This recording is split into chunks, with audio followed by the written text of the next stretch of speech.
What the fuck is up? The big bad devil daddy himself, Reaper, is back in black and white. Last time I did not get to do my makeup, and I'm so sorry for that because I know how much you miss it. So, man, I got a amazing show for you all out there, especially everybody filing in at the moment. Please do me a favor. Share this out.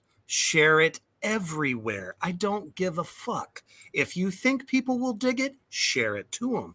The more you do that, the more fun we have. And tonight, from the Devil's Wild Wild West, I got the ghosts of the Alamo, two in the chest with me tonight. And what's up, all you meatbags? A hell of a good time. So get your whiskey ready. Get ready to laugh. Bring your questions because they will be answering it for you tonight. But before we do that, let's take a quick commercial break to my brothers at Villain Arts Tattoos. Check it out.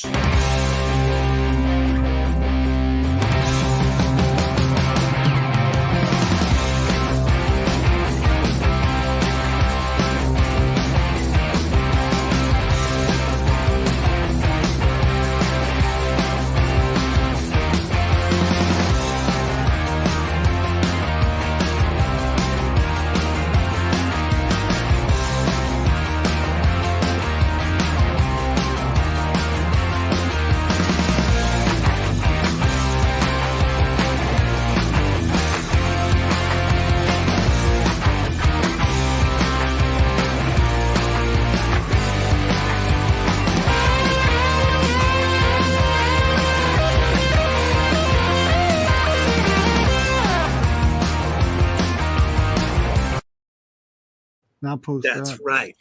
Villain Arts Tattoos, not just the largest tattoo convention in the entire United States, but the best and the best of the best come out to do great tattoos, lots of performance art of all different kinds, one big, happy, freaky family. So come on down, get yourself a good tattoo if they come into your area, and you never know. You just might see me there as well. All right. So without further or fucking do, welcome to In the Chest to the Underground. How you doing there, my ghostly friends? Go ahead. Doing good, boys. Doing good. All you metal meatbags, how you doing out there? Man, that is like right up my fucking alley. Shit. Welcome, Kyler. And I just had to say, I have to say this real quick because so far, comment of the evening. He says, "Hey, beautiful people, and holy Satan, you all look badass." I wasn't bullshitting, people. I've been telling you for 2 weeks now that this was going to be a killer fucking show. And holy fucking shit. So when we talk about some of the great metal bands, hard rock bands that have some sort of like stage show, almost like a concept band type thing, you know, we think of Slipknot, we think of, Mushroom Head, some of the King Diamond as well, Merciful Fate, Gwar. Those are all bands we love, but man, no one has ever done what you guys are doing. Tell me, how did you guys come up with this concept? Well, it started way back in 1806. I'm just kidding. No, that's when you were born. Shit, I wasn't even a seedling at that point. I mean, we're going to get into a lot of cool stuff. We hope you guys like it. The idea started back in 2006. And I just wanted to do some, well, first of all, Kiss, without them, there wouldn't be a Two in the Chest. So my entire life, I've been trying to put together a band, and we finally got it going in 2010. But the idea started up in 2006. So yeah. All right. So this was a long time coming. So, yes. I mean, first of all, I love what y'all are doing better than Kiss. Just saying. I have to say that. It is way fucking better. No offense to Kiss. They've had their time for the 27th time. Yeah. It's time to move over and let Two in the Chest take the reins. God damn it. Yeah. So, okay. So you wanted to put a metal band together, but how did this concept come about? What was like your inspiration to want to because I'm a huge fan of Dead and Tombstone, some of the great horror Wild Wild West movies, because I think some of those are just as horrifying, if not more horrifying, than some of the ones that are, more modern times. So what kind of influenced this, your look and all of the good stuff behind it? Well, it actually started something completely different. We were doing underworld and overlords and underlords, and I had this whole concept of, all kinds of crazy creatures and stuff. But I said, that isn't going to work, because there's already Lordy out there. There's already, Gore and all that. And I said, no, that's not going to work. So I just kept looking and looking. I'm like, you know what? I have never seen a Dead cowboy band. I said, what? No, I said, and then, what was really the deal was the music. The music had to match. The lyrics had to match. The logo had to match. The look had to match. Everything had to match, or I wasn't going to do it. There's a lot of work that goes into that. Well, the logo itself, that thing took 2 weeks to put together. So, it's 160 layers or so on that logo. Anyway, so that's okay. Worked on it. Yeah, we worked on it. And I did. And finding people to jump on board something this crazy was almost impossible. And that's a whole story by itself. You gotta love it. Sure, man. And I'll tell you what, the logo is incredibly badassery. When you see it, and that's why I used you guys as like the background of our show tonight. You can tell just by looking at it that this is not your run of the mill kind of concept band. This is something so fucking original. And, you guys had hit me up before in the past, and so many different, other artists and stuff are just constantly saying, hey, can we come on? Can you check us out? And I'm just like, holy shit, I'm drowning. And then you hit me the other day, and I was like, fucking hell. I remember the first time you hit me up and I saw you guys, I was like, fucking hell, why didn't I reach out right away? So, I'm just happy as hell to have you guys on the show. A long time ago, man. A lot of things have changed, right? Man. And a lot of things have got better, though. Yeah. Better late than never. Absolutely. And you guys have been tearing it up. Now, what part of Arizona are y'all from? Down in the hole, man. Phoenix. Why is I not surprised? And that was really not good English, but that's okay. We're in Wild Wild West times right now.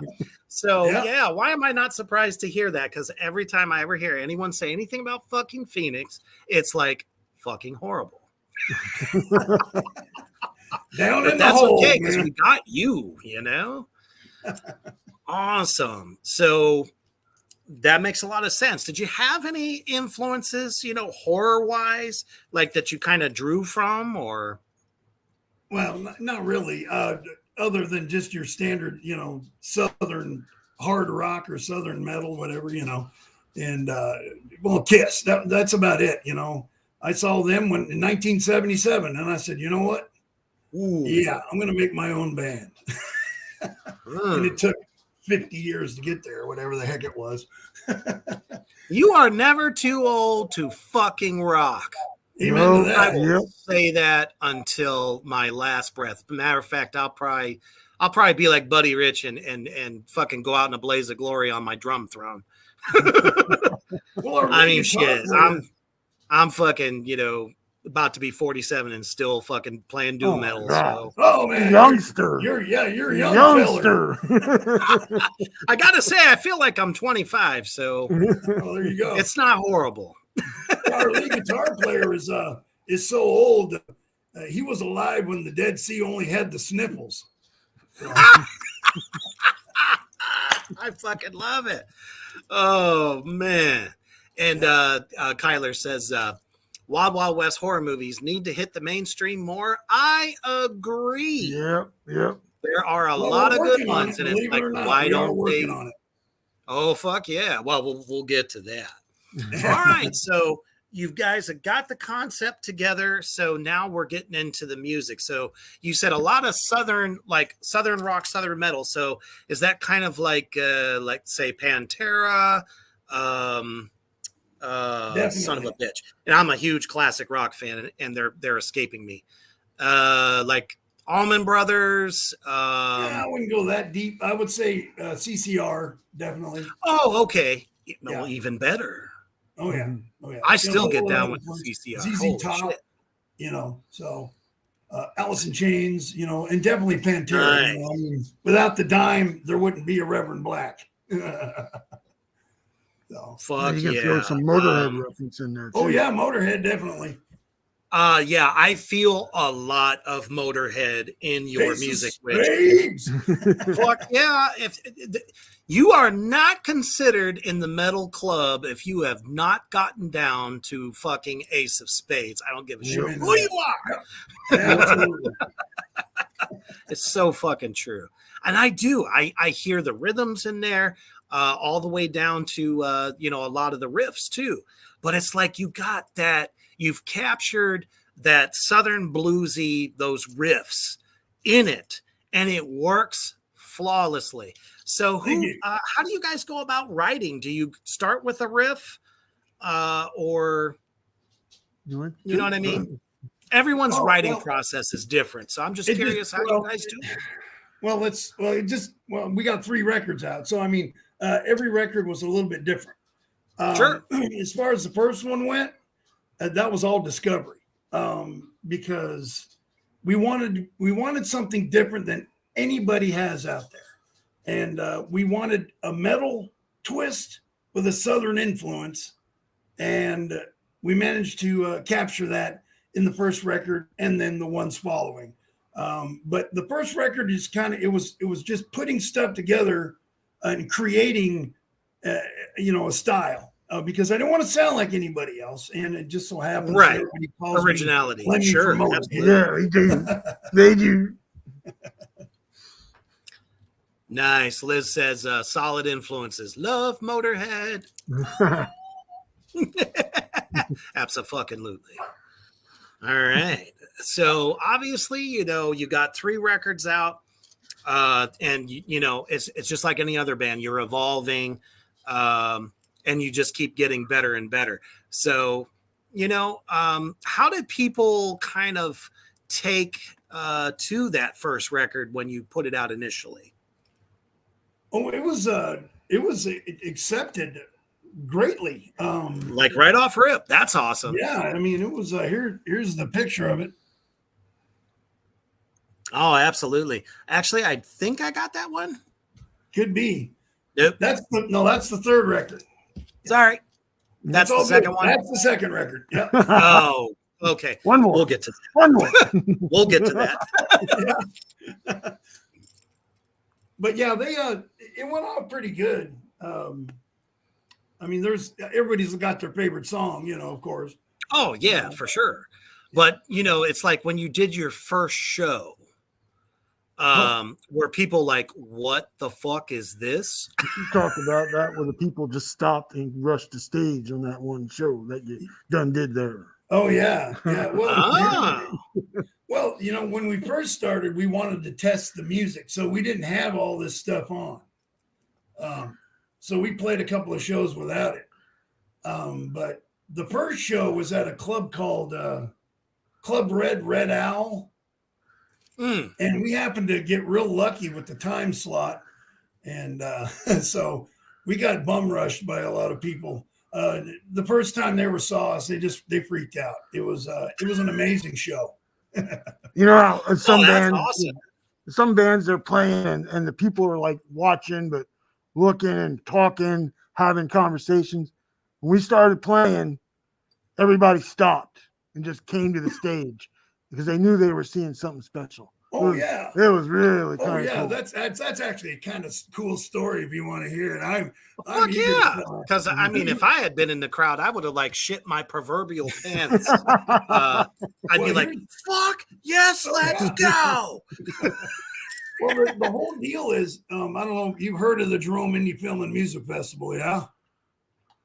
One more time? The Jerome Indie Film and Music Festival? Oh, yeah, yeah, yeah. Mhm. Yeah. Well, we played that almost every year since they started. And one year they wanted us to play twice. And one of them was at this, some sort of a cool amphitheater type thing on the inside. Oh, I don't know. wow. But anyway, it was a really cool venue, had great sound, great lights. And we went in there and we told the guy, we said, you know, we need to set up and get all our stuff in here. We want this curtain closed. And, you know, it was a big thing where the guy, he's like, you know, you'll do what you're paid to do. And we're like, you know, people are going to be up here, so we need to make room for them. You know, he goes, oh, no, they're going to sit around and they're going to talk this and talk that. And we said, okay. Well, these were just supposed to be background Yeah, we're noise. supposed to be background noise. You know? I'm like, well, then you hired the wrong band. Anyway, Yeah. Yeah, we started the show and it was amazing. I mean, everybody was in their little corners and talking and stuff. But the minute that intro started and we turned around and them lights blew, they were boom right there at the stage. And it's a great feeling knowing that people enjoy something different and cool, you know. So And, you know, we're really at a time, I think, in metal's current history where there's not a lot of originality. I was just, you know, strolling through Facebook as I normally do, and I've been seeing like a lot of industry guys that I know personally talking about how, you know, metal is just fucking boring right now. It just doesn't have, you know, what it did, let's say, even 15 years ago. So, and I was like, you know, I can kind of feel that, although I do feel that there's some bands that put out some excellent fucking albums this year. But as far as originality goes, no. It's like, you know, new metal is trying to come back. Fuck that. Let's not, please. Yeah. Because there's only one Korn, you know. Nobody else had anything to offer as far as I'm concerned. But something as original as you guys, I think metal needs this in a lot of ways because it's so fucking different. Because like I said, for the longest time, you've had your Slipknot, you've had your Mushroom Head, Gwar, maybe some other, you know, lots of black metal, which don't get me wrong, I love my black metal, you know, the theatrics and all that stuff. But this is so fucking original. So I'm not surprised to hear that once you guys got up there, people were just fucking freaking out. Yeah, like, like what the heck's going on? Look at these guys. Exactly. So you've been playing that film festival. So I'm surprised that, you know, have you guys been asked to be in any indie film as like a background band or anything like that? Not yet, but I'm pretty sure that it's going to happen soon. I mean, we're doing a lot of film festivals and festivals this year and next year, so something's bound to pop. Hopefully, you know. Oh fuck yeah! You know, and I could even imagine a couple of directors, friends that I know that might be interested in that kind of thing. So, oh yeah, it'd be awesome, especially since I'm an indie film myself. So, I think it would be fucking sick. to be quite honest.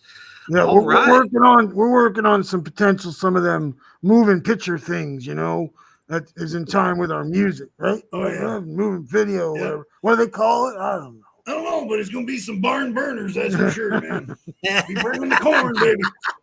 Yeah. And then they have Yeah. them get-togethers where all those people go to those amusement parks or whatever they are, and they have them fear cons and scare fests. Oh, and yeah, stuff. those scare fests. So, and so fear cons, we've baby. been told we should contact them, and lo and behold, not long ago we've been contacted to play one of those things shindigs next year. So Yeah, that's going to be cool. yeah, it's gonna be really cool. Playing a scare con. Absolutely, definitely. Shit, I mean, horror cons. Yes. Yeah, there you go. I'm sure that they would be fucking tickled fucking pink to have you guys play. Absolutely. Yeah. So So what- before we get into Go the ahead. future, let's talk about a little bit how you developed a lot of your song lyrics, like story-wise, because you guys are constantly telling stories in your music, which I fucking love. Obviously, I'm a huge King Diamond fan, one of the best storytellers, I think, in metal history. So you guys are doing something even the Big King never did. So where did you like go through a lot of Wild West history? How did you get it together? How did you come up with the stories? Well, there's thousands and thousands of them. I mean, I got every Encyclopedia Britannica when it comes to the Old West that there is. And I traded it for a Blue Voodoo 412 cabinet. And it was worth every penny. But yeah, I mean, and then some of them just come from reading stories on the internet. I mean, a lot of them are true stories. And a lot of them are related to the 1800s. Some of them got half truths to them. I wanted to spice them up a little bit. Oh, sure. I mean, yeah, urban legends, that kind of stuff. You can always put a little bit of your own spin on, but at the root, I just think it's anytime there's some truth to some of the stories that are being told, I just think it makes it that much more fucking. Oh, absolutely. Yeah, I mean, you got folklores out there and stuff too. I mean, you got the headless horseman. They talk about coming and stealing your soul. If you're a rotten pig. Back. Just one of those folklore things. So I said, you know what, I'm gonna write a song about that. Or I'm gonna write a song about the hangman. Or I'm gonna write a song. It's just you just pick these cool things. I mean, we don't use Billy the Kid and Wyatt Earp and all that because those are overplayed. We take stories overplayed, their legacy. It's like, what the fuck can you do with it anyway? Exactly. And to be honest, if you don't mind me saying, Doc Holliday was the most interesting out of the bunch, in my opinion. Yeah, agreed. We would pick a guy called Big Jim Miller, Killer Miller. It's just, I mean, the guy, I mean, all right, I got to give you this story. This guy, he's a church going fella, right? And he's in church in the video, if we ever get it made, a guy comes out from the telegraph office, goes into the church and says, "Hey, excuse me, Mr. Miller, we got a telegraph." And what it was he had a job to do. He had to go out and kill a bunch of people real quick. And then when he was done killing them, he went ahead and come on back to church. I'm like, that was one crazy dude, let me tell you. Doesn't that sound like what most of the church has done since the beginning of time? Oh, pretty much. Man-made churches. Yeah, absolutely. Well, I know an actor that might want to play that role. Oh. You never know. But no, See, really, I think they're all either literal or actual or, stories. It's really cool. Yeah, I just think it's really fucking interesting. So I was kind of looking, obviously, looking through your stuff. So did I read it right that each of the band members also have their own ghost tale? That's correct. And it all starts with me. Okay. Yep. Well, let's go ahead and start with you. I think everybody here needs to fucking know it because it's Okay. awesome. How was the Reverend Black Jack McBride born? Okay. I was living in, I don't know, some Ireland place or something as a baby. And my parents brought me to the U.S. and things got going, and I was a real helpful type of person. So there's spirits, there's demons that came in and they killed me and they took my soul. You know, I was actually a preacher. I'm the Reverend Black Jack McBride. So I'm up there preaching to the congregation, and these three faceless demons come in and they kill me and steal my soul. And so I get buried and I sit there until I'm resurrected. And I'm given a mission to find the others where the same thing happened to them. And I've got to resurrect them. And we got to find these demons and execute them and get our souls back. I mean, if there was ever a good reason to do that, I would definitely say to get your soul back. Sure, absolutely. But I gotta say, you're never looking better. Hey, dead's pretty good. Not a day over 250. Yeah, rough. Right. 78. Stop years on me, man. Come on. You lie about Oh, your man. age too much, Rev. This is awesome. Austin says, if this is a movie, I'm already hooked. Well, it is actually. Again, that's another thing we could talk about later on. You know? And as a matter of fact, just to reiterate to everybody out there in Black Flame Land, if you have a question for the Rev and his cohort, please. Give me the Mason McDaniel. That's right. Make sure you put those questions out there. I'll make sure they get answered. Nice. All right. Wait a minute. So Liz says, I went to high school in Tombstone a couple years. They're right. Yep. That's awesome. Tombstone. The place where, all the pleasures and all the money could be made, and it was lawless until Wyatt Earp came along and fucked it up. and guess what? Now it's right back to that same tourist trap bull crap. If you've been to Tombstone lately, it's not the Wild West. Not for sure. It's a Wild West if we show up, let me tell you. Yeah. Now that's what the fuck I'm talking about. What's up, Paul? Good to have you here. And he says, hello, cool wardrobe guys. Fantastic. So let's hear a little bit more. I'll tell you what I'm curious about. Tell me about this character. Oh boy. That there is Mariella O'Sullivan. She's been in the band since she was 4 years old. She's my little girl. No shit. Yeah, she started playing tambourine and then she moved on to drums and she didn't like drums. Check this out. She goes, Dad, I don't want to play drums anymore because I want to be up there with the people like you. And I said, well, we need a bass player. Voila. Why is it that there is always a shortage of bass players? What the fuck? And we've had a lot. There's 14. one of our old ones right there. He's in prison. Shame on you. Yeah. We're not hard to get along with. You just got to show up and play the right parts. There you go. Learn your craft, people. So you don't end up in the jail back there. Right. Rotting. I love it. What Who gives a crap? Never. So tell us about that character. Oh, Mary L. O'Sullivan. Well, the little bit story about her is she was the oldest sibling of many siblings back then, and her parents were killed, and so she was raising her brothers and sisters. Well, when the Faces 3 knew that she was going to be something special, they were chasing after her to kill her. But she ends up running into another character, which is our seamstress that makes a lot of our outfits, and she works the merch booth, Noelle O'Shaughnessy. And so she ran Apparently up to she does a Noelle's. badass job. Yeah, she does.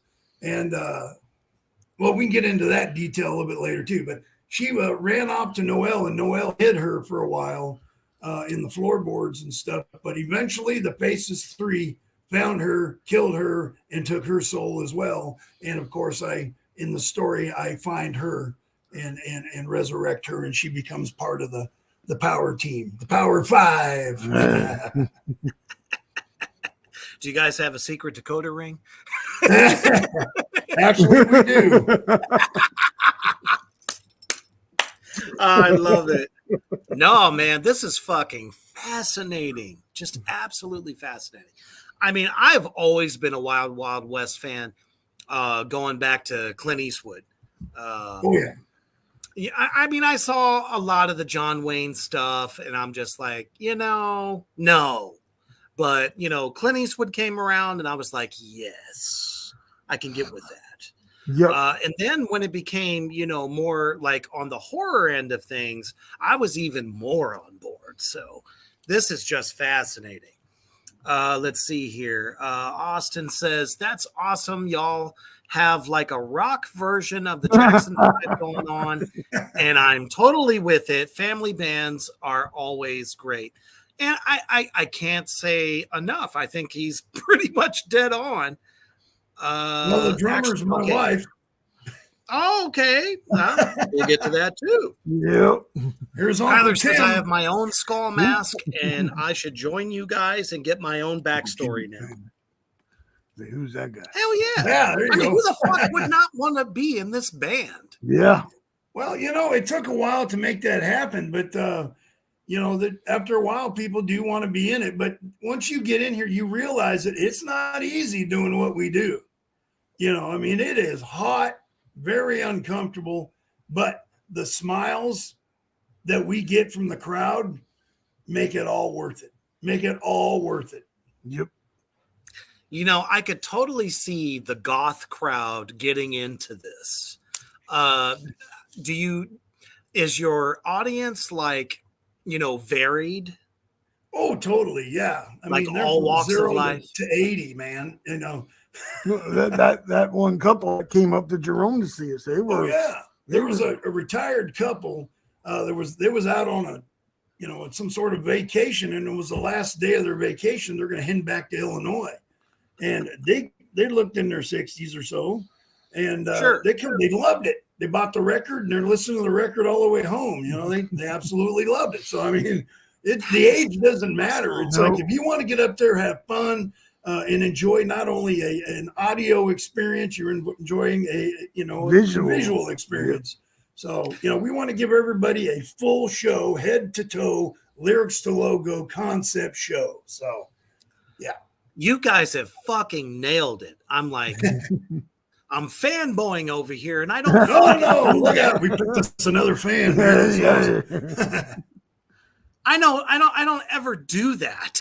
Yeah, man, that's cool. And I just really dig, because I've always been, myself as a performer. I love doing a lot of visual work like this. Some bands, like there was a deathcore band that I toured with. Back in 2017 to about 2019. And each of us had our own characters, which is, kind of where Reaper was born originally. We were just like one big insane asylum gone wrong. So I connect with what you guys are doing on so many levels, but the way you do it is so much more special. I fucking love it. Absolutely. Right on. So let's talk about this guy. Uh-oh. That's me. That there is Kimby the Mason McDaniels. Now, we'll let him tell you his story. Yeah. You must be a stonemason. Yeah. Yeah. How did I know? I know me history. I grew back in the eastern parts of the country from Pennsylvania. So I was back during the rush of the trains. and they're getting the trains going. So I worked for the railroad, was their Oh. treasurer. And I watched them steal dollar and dime from everyone. And it hurt me bad. So I decided that I was going to take it back and give it back to the locals and give them back their money. So I got this gang at the time together, and we wouldn't kill anyone, but we would rob the banks. And we went bad, and we started giving the money back to the folks and making them happy again. Kind of like old Wild West Robin Hood. Right.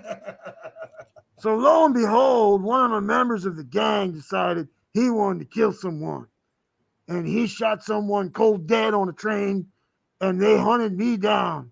And before the town folk could get me, or the railroad folk, the Faceless Street came and got me. Yep. And dragged me away screaming and took my soul. And I got the blame and got killed because of someone else. Yeah, they didn't even give him a proper burial. They just threw him out in the doggone woods. Yep. Yeah, so he was easy to find when I was They got me looking right in around. the head. See Yeah, that right there? Smacked him right in the Whoa, shit. Them jerks. So God the damn. railroad bunch They of didn't jerks. even so much as piss on you, just left you out in the woods. Yeah, so we found him. That's He was horrible. rather easy to find. Yep. Yep. Holy crap. What a great story. I love it. And we got some serious comments coming. One of my good actor friends, I've actually had him on the Underground before. He says, definitely going to check them out after this podcast. I love theatrics. So I was going to say, if you need actors for videos, I could tell you myself, Paul would probably just fucking eat this shit alive. That's how much we love it. Austin says, Wild Wild West, Robin Hood. I like where this is going. I mean, we're talking about a time in U.S. history where, the fat cats were all the motherfucking villains, and I have always said that the ones that were, robbing, I know, robbing is not the best thing in the world. I understand that. It's against the law. That's the way it is. But back in those times, when you could barely rub 2 fucking pennies together and you had a family of 10, you know what I mean? You did what you had to do. They worked, those town folks and those folks worked hard for their money. And for me to sit there and watch the railroad take penny after penny and dime after dime and spend it on stuff that they were taking care of, it really burned me up. The bureaucrats were alive back then too. Yes, they were. You ain't lying. There was a lot of blood spilt for those fucking railroads. Man, I think one of my favorite shows a while back was on AMC. God damn it. I'm trying to remember the name of it. It was all about that. Oh, shit. What was the name of that show? Hell on Wheels. Yes. Seen it. Yep. Yep. If you want a motherfucking education out there in Black Flame Land, check out that show. I mean, that's what it was like, man. That railroad, man. Yep. It was cutthroat, man, back then. That's for sure. It was unreal, the shit that went on during that time. And then if you want to get even more down to it, fucking Deadwood. Deadwood was like, holy shit balls, one of my favorite shows of all time, hands down. Let's see here. Yes. Austin says, you got to do what you got to do when you're desperate, You heard? Well, Steph. Paul says, hell yes, I would be interested. Absolutely.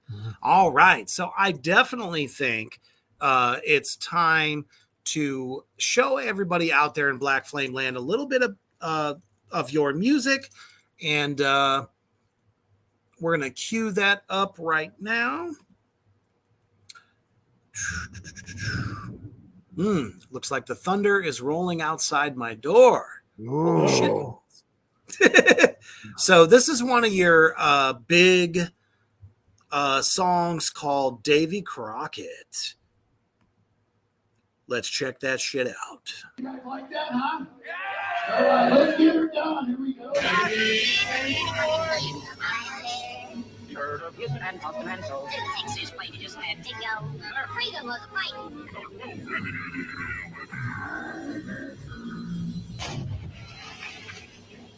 Excuse me, pardon me. What do you want? I need to speak with General Santa Ana. Well, he's not seeing anyone right now. But, sir, it's imperative that he gets this message. Okay, calm down. Uno momento. Okay, come with me. He'll see you now. Do this every day. General Santa Ana, we may have a big problem. What problem do you speak of? General, David Crockett is in the compound. I do not see a problem. So why are you wasting my time? General Santa Ana, sir, you not have heard of the legend of David Crockett? He kills bears with his spare hands. Why are you scared, boy? He is nothing more than a man. Get out of my tent before I have you shot. I will not stand for cowards in my army.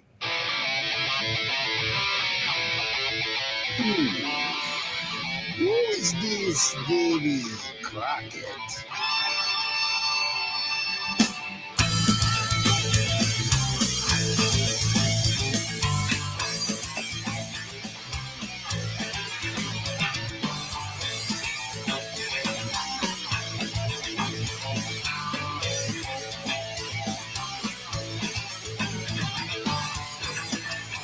Had a sugar tongue and told stories make your mama cry.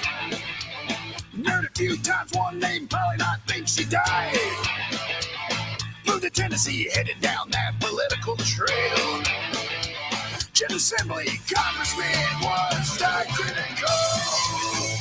Dig out in the Alamo.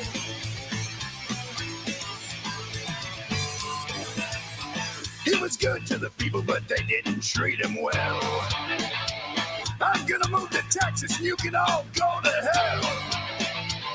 Allegiance sworn to the government force on Texas land. They made him one of 3 colonels to take a stand. Dig out in the Alamo. Dig out.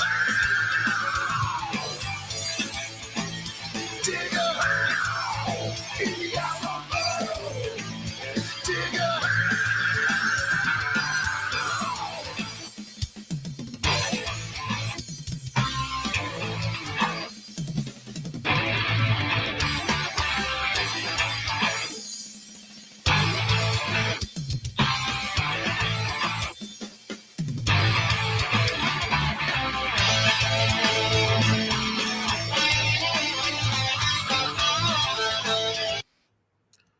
All right. God damn. Yeah, Right that's one. there. That's a fun song, and it's a true story. Holy Too. shit. I mean, you know, this song alone totally reminds me a lot of, you know, Ace of Spades. Just like the doon da goo ga down ga down go down doon ga down. Fucking love it. Yeah, she's an Everything awesome missing drummer. is some double bass work. Oh yeah, she's an awesome drummer. Yep. If I got on that track, it would be murdered. Absolutely. Oh shit. Austin says 1 word, several emojis, all the same. Nothing but fire. Thank you, brother. That is such a fun track, man. Talk us through your stage show. So I see, you know, obviously your name is up there, but it almost looks like you have it set up to look like a building that's been like completely fucked up. Yeah, the Alamo. It's a because it's a. Shit, It's I a called it three-chord right from the concept beginning, album, yeah. man. Holy Yep. shit. I was like, from the depths of the abyss of the Alamo. Yep. Here I was right.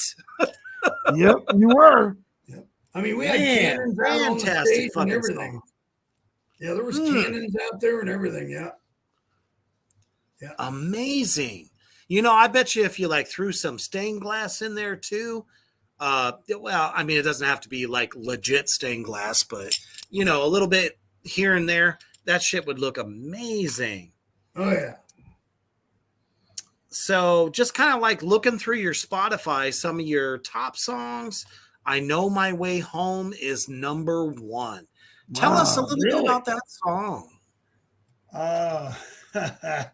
Well, that you're gonna have to.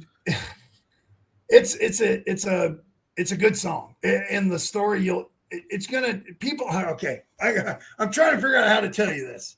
Everybody's gonna get a different answer. From what that song absolutely. is about. Everybody's gonna come up with a different conclusion. Basically, it's this look. Live your own life. Don't worry about what everybody else is telling you to do. Just do what makes you happy, and no one gives a crap about anybody else because you have the same rights as the next guy. Basically, that's it. And in a nutshell, those people were cannon fodder, and you'll hear those lyrics in there as well. They were put in there to die for no reason other than somebody to get their pockets lined. And it was that's basically what the song is about, the Alamo. Yeah. Literally everyone can relate to this. Oh, yeah. Hey, what's up, Heel? Good to see ya. He says, hi, Reapers Underground and 2 in the chest. Cheers, puff, puff, piss. I Funny love thing about it. that is it just there's no lungs to catch you. Nothing. That's for Oh, sure. I'm sure bones, there's man. a lot of like earthly things that you guys can no longer partake of that you wish you could. Well, in reality, we couldn't talk either, but Come on. We know by now that ghosts do exist. I'd like to have a taste of alcohol right about now, Rev. yeah. Absolutely. wait. Oh, awesome. Austin says, just gave Oh, y'all thank you. a sub on YouTube. I had to after hearing that awesome song. Peace, love, and 2 in the chest, you metal meat bag. Thank you. I love it. Heal, you too. You better go check them out right now on YouTube if you missed the song. Yeah, it's Because you're you late gotta to see the whole game, thing. and that's okay. But if you go back and listen, you will fucking love it. So I also feel, I know it's probably really strange. I feel some Iron Maiden vibes also Oh yeah. in some of your Everybody loves some Eddie, man. I'll tell you what. Oh man, so good. Yep. So, Oh yeah. I've seen a number of Iron Maiden's concerts. Peace of Mind, Killers, Number of the Beast. Seen them all, man. So We were born. We were both That was our born. time, That was our man. time. Maiden, Priest when they were good. Yep. Early Def Leppard, Ozzy, Black Sabbath. I mean, that's what we yeah. were into back then, man. Still am. absolutely. I don't think that there is a band today that wasn't influenced by Iron Maiden, Black Sabbath, Slayer, Yep. The Giants that I like to call from the 80s, Ronnie James Dio. Ugh. You know what I Rest mean? his soul. And I Yep. have to say, Rev, your voice is very unique. So how did you like cultivate that? Because when you're singing, it sounds so otherworldly. It's Well, not on like the death metal end of things. It's not on, you know what I mean? The guys that are always like going guttural and shit like Yeah. that. Yours is Yeah. just very raspy, very unique. Do you have any vocalists that kind of influence your way of singing? No, but I do have a little story if you want to hear it. Always. Okay. Well, back when we first started this band back in 2009, we had our first show in 2010. But that's when I met Rachel or Velvet.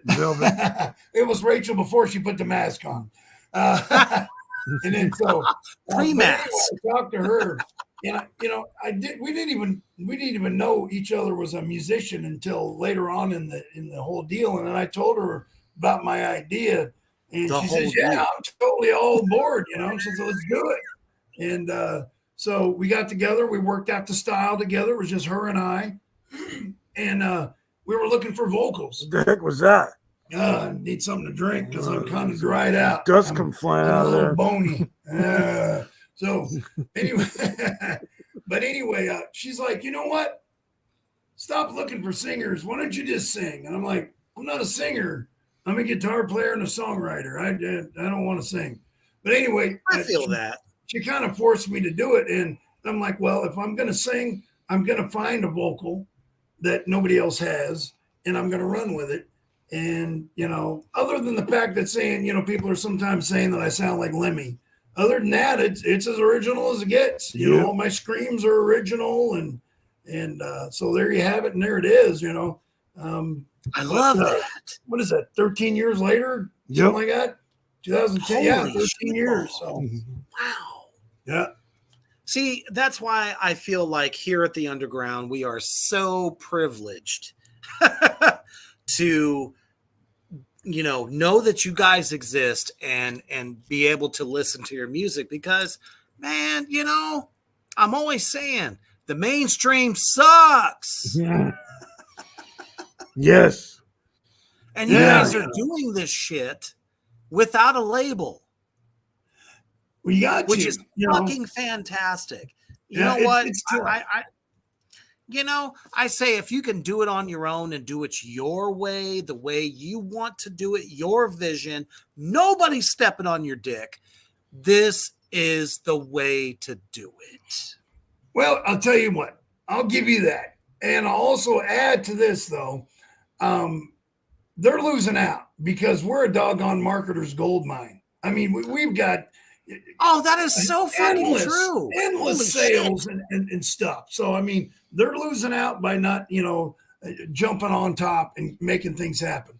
So we're just having fun, and we hope that everybody enjoys it. And we're going to keep popping at it until I get taken home. I mean, obviously, everyone is digging it. You said you guys are doing a lot of festivals. Right. So have you guys played outside of Arizona? Oh, yeah. We went out on tour before COVID, and it was a great tour. It was very responsive, sold a lot of merch, and a lot of people know who we are. We hit 23 states in 2 months, and it was very holy fucking shit. Yeah, it was great. It was an awesome tour. And but again, COVID hit and everything got screwed up, and now it's too doggone expensive to do it. Yeah. And a lot of fucking states haven't recovered. There's so many great venues that have been destroyed. Yes. Because of that post-COVID. So where were some of the places you guys played at? Please tell me you played New Orleans and rocked that shit. Dude, New Orleans, we actually missed that by a couple of days because we had so many shows in Texas, that we had to pull through. Yeah. Yeah, we had to get through to Alabama and Florida, so it was yeah. So, but yeah, we missed it. We wanted to hit it, but we missed it. Next tour. What were some of the other states you hit? It's Florida. We went to 23 states. So I'll give you Nebraska. That was a fun one. The ones you remember are the ones that people actually go ballistic and that's absolutely love you. Yeah. Colorado, we hit them twice because they loved us so much. Oh, fuck yeah. I bet they did.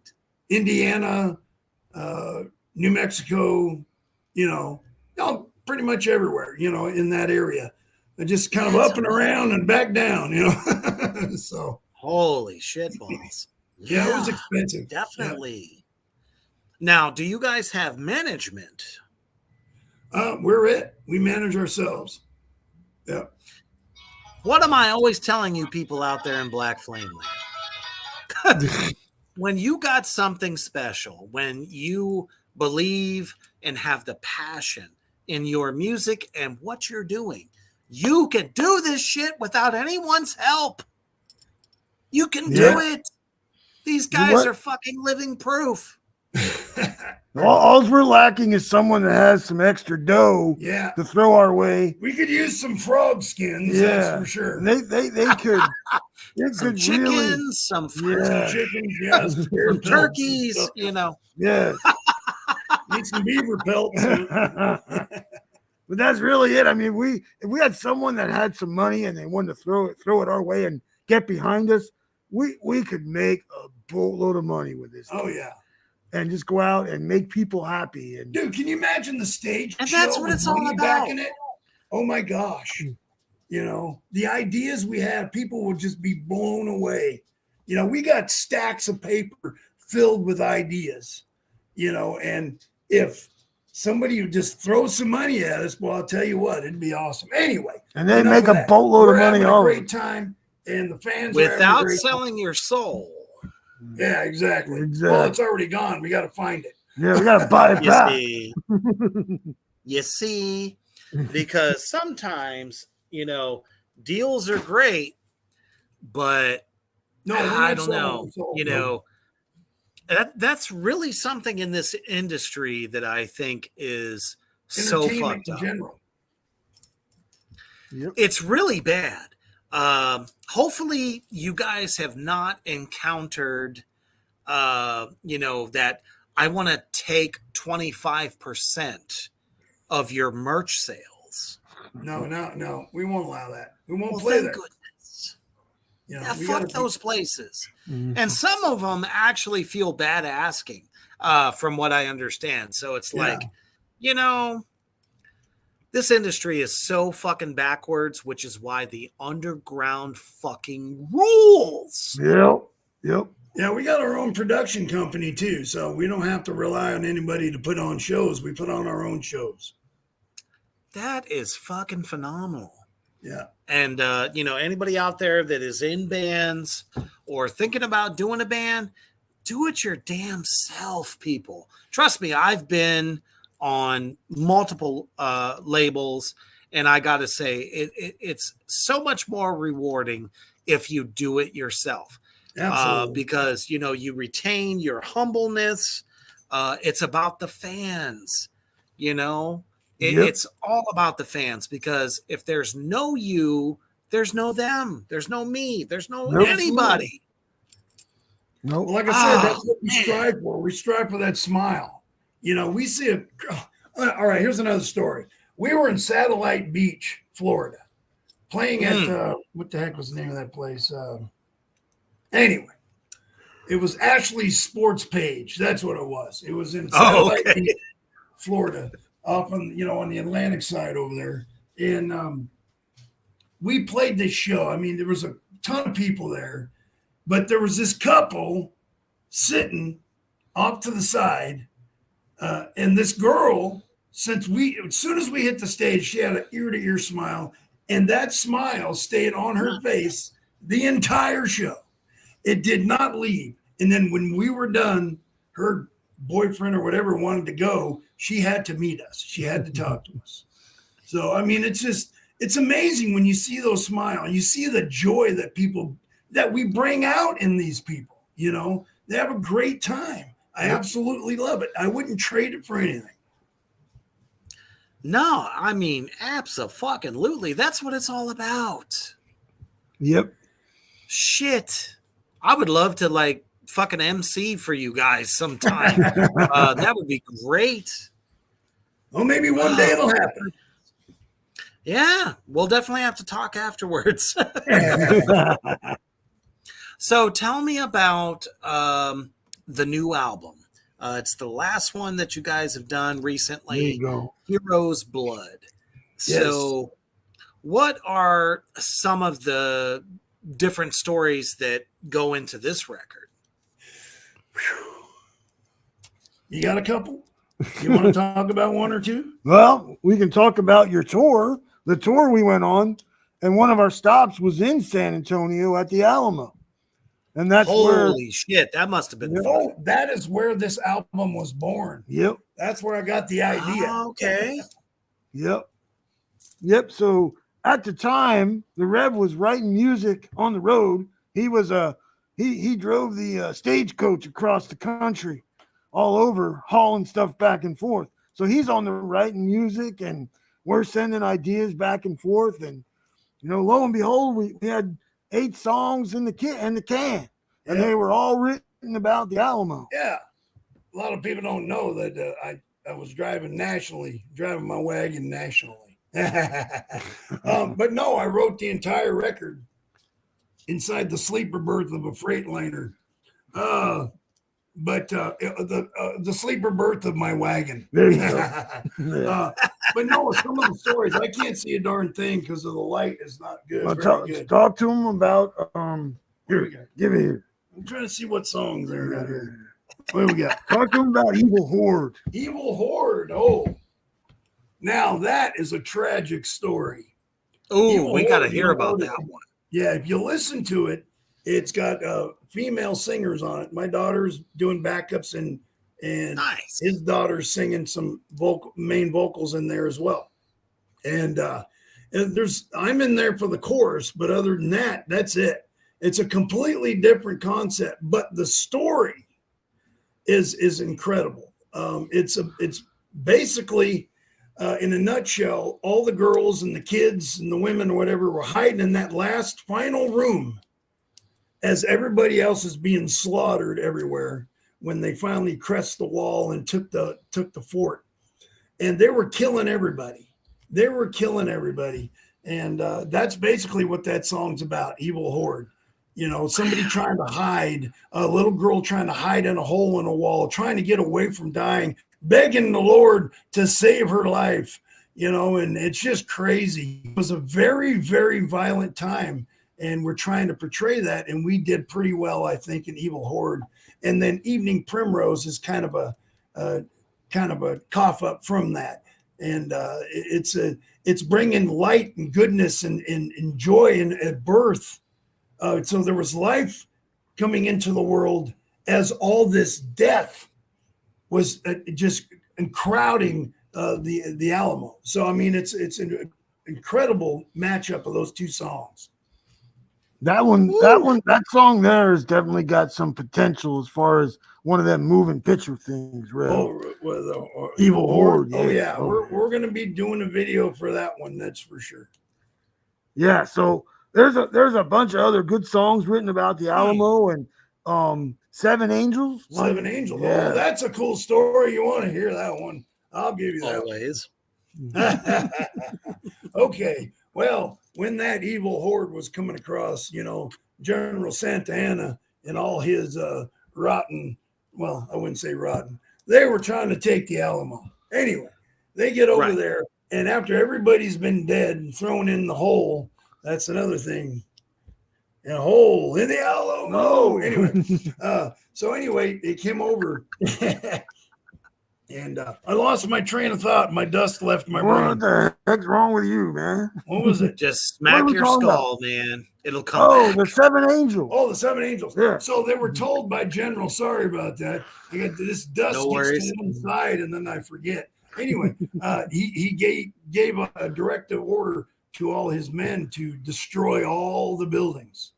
But when they got to the one building that was housed the church or whatever, there's supposedly folklore where there were 7 angels guarding the place, and no matter what they did, they couldn't destroy that building. So it's still standing. Thus the Alamo. There you go. Anyway, It's a pretty cool story. Yep.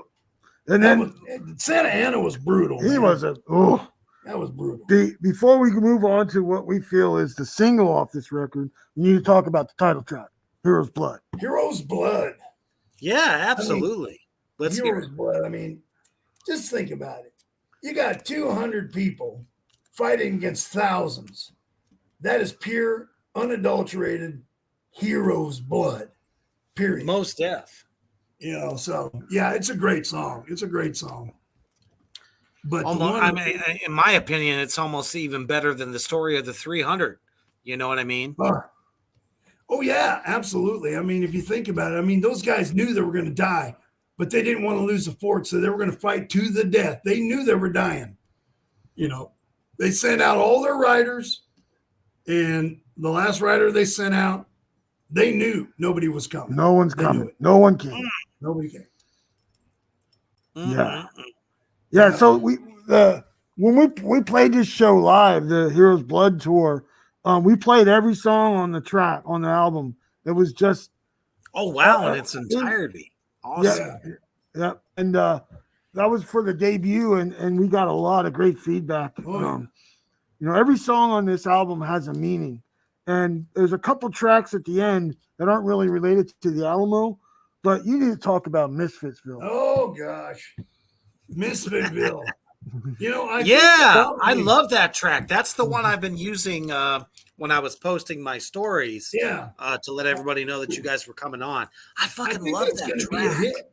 What's that? I said I love that track. Oh yeah. Yeah. Yeah, I think that's probably going to, be the hit. You know, it's just, well, first of all, I mean, Mariella plays it on a gigantic stand-up bass. It's about 2 feet taller than she is.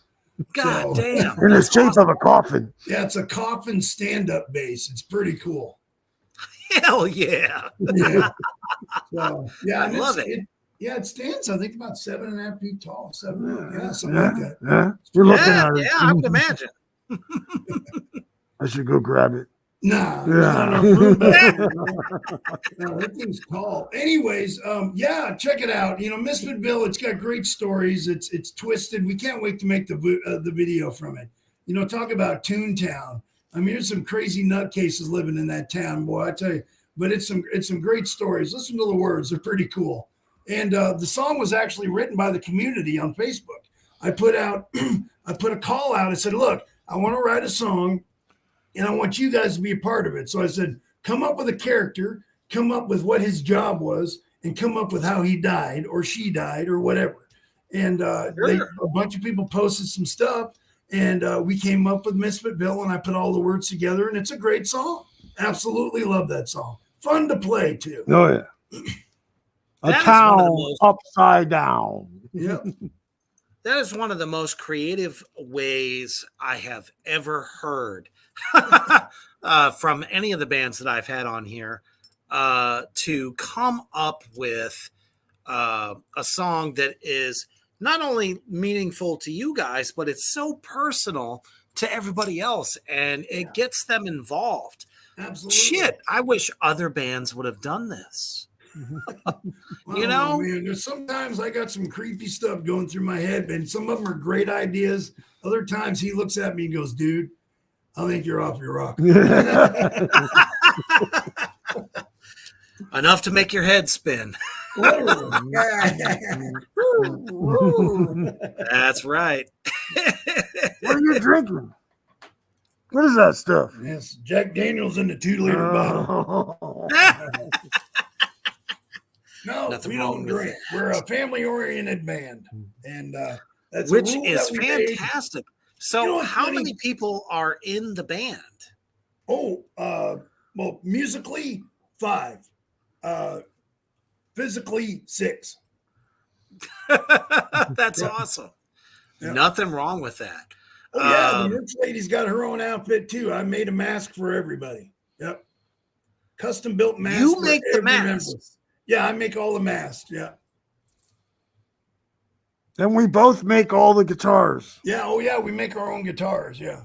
I had a feeling that is what you did because, you know, all those photos, I'll bring a couple of them up here. Yeah, bring them up. Yeah, because I was just going to bring a guitar up. Oh, that is the Peacemaker. That is the only. How do you explain that? That's a custom 3 pickup Les Paul, but it's rustic outlaw guitar, and it's got a Sustainiac in it. That thing screams. Yes, it's got 2 active EMG pickups picks, with yep. a Sustainiac in it. Yep. EMG pickups, active. We have an endorsement with EMG, and Nice. we got an endorsement with Sustainiac, and we stumped them because they've never done a 3 pickup version with active pickups. Right. And they told me they couldn't do it. And I'm like, dude, I want to do this. And Figure it out. they figured it out, and thumbs up to Sustainiac.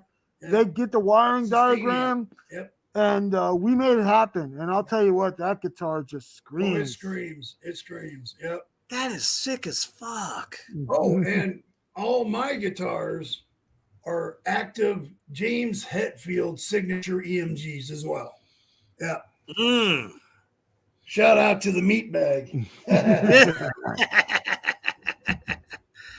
Oh man, and they sound fantastic. So this one is also custom, I take Yep. it.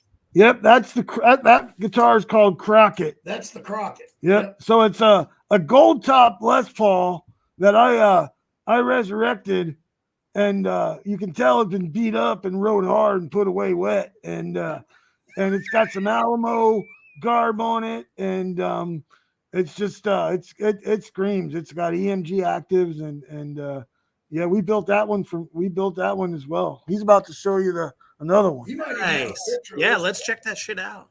This one is called the Chief. Look at that fucking beautiful motherfucker right Look there. at those active gold James Hetfield pickups. Oh, get a load of this. I mean, See that light oh up? wow, and it's got fucking flashing lights on the inside. Looks like fucking fire. All the way down to the skull knobs. Yeah. The rustic like leather Yep. look yeah. is just It's fucking even got a sick. knife holder. It's got a knife for it. You can put a knife in there. It's the Chief. Now, see, when you play that gig, that you might need a little bit of protection. Yeah, there you go. Your guitar can hold the knife. Yeah. I fucking love this shit. How about the drums? Is there anything custom there? Just the wrap and the front logo on the front. We're actually trying to figure out how to do it because we want to do like wine barrels or whiskey barrels. See, that would be badass as fuck. Yeah. Well, another thing, it's all about somebody's going, hey, these guys are a marketing gold mine. Let's throw some money out. So we're just waiting on them. Amen. There, Amen, Mr. amen, Kimby. yeah. Amen. Have you had anyone like show interest label wise? Label wise, no, Mm-hmm. we haven't even reached out. I mean, if they want to do something with us, we're here. We've been here for 13 years. We've got a lot of life left in us, kind of. We're sort of dead. But yeah, we're ready to rock and roll, man. I'm not that old. I'm only 178, I think. But anyway. Wait. I Didn't lost you say count. you were 140. 168? You're No, 78. changing your age again. Yeah. I mean, I just fucking like we love it. reached out to you, Reaper. I've been sending stuff to labels through Instagram, yeah. but that's not getting there. We've had a couple overseas labels reach out to us, and nothing firm, but possibly. In my previous band, we had which was an '80s metal band. We had a label. They want to release it on vinyl, not Two in the Chest, but that's to come. We're still talking to them about. Yeah, we're trying to talk them into hopping on us. Yeah, we'd love to see our stuff on vinyl. That would be awesome. But we'll see. Fuck yeah. Yeah. And there's some labels that I know personally that would probably be interested in what you guys are doing. Well, that would be awesome. Again, we will talk in the abyss. Yeah. But man, just phenomenal. So, shameless plug time. What do you guys have in coming up? Oh, we've got a horror film and music fest in Prescott, Arizona on Friday, the 13th of October. Oh, fuck yeah. That's going to be Yeah. badass. Yeah, they have Is there some, any yeah. names coming out there? Yeah, let me go pull them up. Yeah, there's a couple stars going to be there. See if we can find it. Talk amongst yourselves. See what I can do. Talk amongst yourselves. So, Talk amongst yourselves. listen to this guy. So no, Shit. we've got a Skull Fest coming up on the 28th in Mesa, Arizona. Okay. And then there's Desert Fest in February up in Tucson, Tucson, Arizona, up there around the old Tombstone area there. Yeah. Nice. Much better than the touristy shit. Yeah. I'm sure. No, I can't. Way better. All right. So it's crazy awesome. So it's just I'm gonna try to pull this up myself. You know, my eyes are freaking blind to begin with, and you got me sitting in this dark hole. Hey man, we just got pulled out of our crypt to come hang out with this feller here, man. I'm having a great time. You too, Kimby. Ah, yeah, this is awesome. Hallelujah. That's right. This is awesome. Absolutely. Anytime we can talk to a live person, it kind of makes us feel good. Yeah, Well, I it's would say I'm live-ish. Here it is. Here it is. Live-ish. Mm, Oh, you got it? Oh, I got yeah, it yeah. too. But Oh, can there I we go. see it? You can't see it? You got your specs closed by? No, I don't have no spectacles. man. Oh, what the heck's that gal's name? I've got right here. I've got the link, man. Tell everyone where they can find all of your music. Oh, good Lord. If you are on a streaming app, just make one up. We're on every last one of them. We're on every streaming site there is. There's like Spotify. 40 of them, I think. Nice. So, yeah, so you name it, we're on there. We're, obviously YouTube, all our music's up there, but we're looking for that huge financial backer. We're actually, like I said, we want to talk about videos. We ran into a great filmmaker in Jerome, and he wants to work with us pro bono. So Fuck that's going to be awesome. Yeah. Yeah. Of course, production costs are Go ahead and see me pull There up it the is, right channel. here. Yeah. I mean, it'll be worth it in the end. Oh, yeah. Adrian Pasdar, is that his name? Caleb Colton. He's been in Near Dark, Top Gun, Carlito's Way. What the some fuck? He's a huge vet. There was Yeah. like a Marcy Leeds, Sarah Colton, or something. Personally, I dark. think they'd be stupid not to want to work with you guys. Yeah. You know what I Susie mean? Von Slaughter. Susie Von Slaughter. And they're debuting a new movie that was shot here in Arizona called Near Dark. I think is that the new Oh, one? or the old okay. Now, is that like a remake or one? I think something that's actually the completely different? original. Original, There yeah. it is. It's the original. Oh, They're gonna play gotcha. the original. Nice. That's gonna be cool. All right. Now, do you guys have plans for a new album? Let's say 2024. Yeah. Well, I mean, we're always writing. We have music. a concept, that's for sure. We have some We have a ideas. concept, but we're not releasing it. Yeah. That's okay. Oh yeah. So It's we can gonna be definitely incredible. Let's put it this expect, way. What's for that? sure. Oh yeah. So we can definitely expect something new from y'all, which is awesome. And let's take a quick commercial break before we close out our final thoughts to the great bands of Reaper's Underground Productions. Check it out.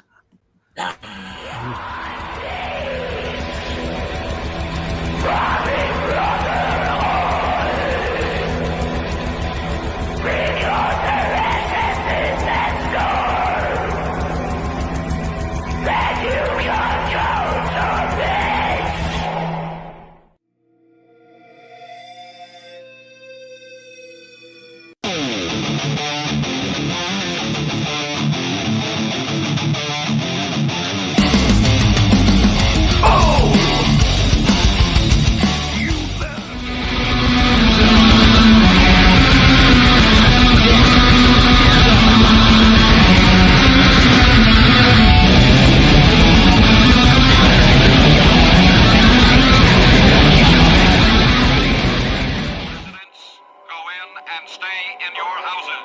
Drive the rats in the tank area.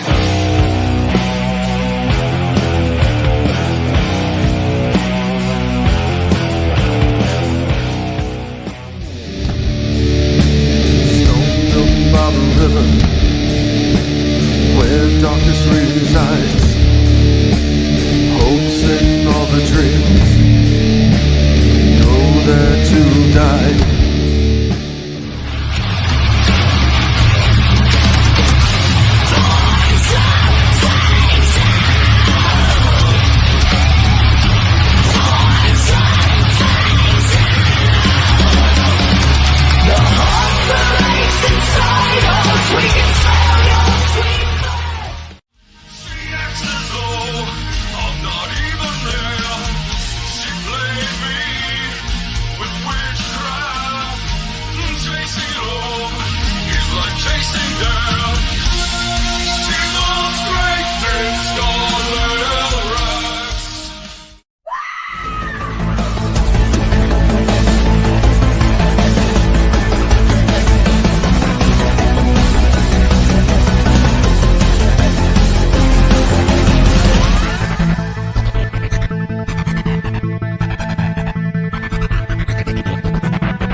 All right. So if you're a band out there looking for some extra promotion, check me out. I'm here for you. All right. So, guys, it has absolutely been a fucking pleasure having you on the show tonight. So, with all of the apparent new fans you've made tonight, as well as the ones that are hanging with you right now in the ether, what would you like to leave them with? Well, love and forgive one another, because that's how we get along. And smile when you see us on stage, because that is full payment in our opinion. Be well, meat bags. Peace, love, and two in the chest. Nice. I can't say no more better than that. Hope to see you on the road real soon. Yeah. Fuck yeah, absolutely. Check them out on all the platforms. You guys know what to fucking do. Y'all have phones, computers, whatever the fuck. Yeah. Like and Then- subscribe. Like and subscribe. Yeah. It's the best way to do Absolutely. it. That's another thing. Get those subscribers up there. Yeah, that's another thing is look, you fans are what helps us. Without you, there wouldn't be an us. So share, tell people about us. If you enjoy us, if you love it, tell people. That's all we ask. You know, I mean, that doesn't cost you a penny to share. Yep. Be well. Nope. Thank you, you all Reaper, so for having much. us on, Yeah, man. Reaper, you're awesome. We Thanks, appreciate man. you having us on. It's great. Absolutely. It has been a complete blast. And thank you everybody out there in the Black Flame universe for tuning in this evening. You guys have been fucking awesome as usual. Spread the dark word of Two in the Chest. They are fucking amazeballs. And when they get out there on the road and they come to your town, you better fucking be there. Otherwise, they're going to come looking for you. We love you all. Most fucking definitely. So as you are about to lay it down for the evening, with visions of the ghostly pale horse riders, the one thing you must always remember, stay heavy.